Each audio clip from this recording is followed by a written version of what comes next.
నేటి నుంచి pro kabaddi league PKL season 12 జరగనుంది. తొలి అంచెలో భాగంగా సెప్టెంబర్ 11 వరకు ఇక్కడ పోటీలు నిర్వహిస్తున్నారు.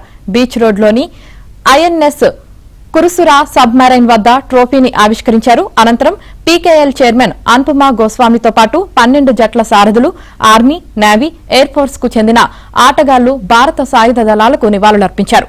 ఈ సీజన్లో అన్ని జట్లు పటిష్టంగా ఉన్నాయని తెలుగు టైటాన్స్ కెప్టెన్ విజయ్ మాలిక్, తమిళ తలైవాస్ సారథి పవన్ సెహరావత్ అన్నారు. జోమోటా డిస్ట్రిక్ట్ వెబ్సైట్ లో టికెట్ల అమ్మకాలు ప్రారంభించారు. ఈ రోజు రాత్రి 8 గంటలకు ప్రారంభమయ్యే తొలి మ్యాచ్ లో తెలుగు టైటాన్స్, తమిళ్ తలైవాస్, 9 గంటలకు జరిగే రెండో మ్యాచ్ లో బెంగళూరు బుల్స్, పునేరి పల్టన్ జట్లు తలపడతాయి.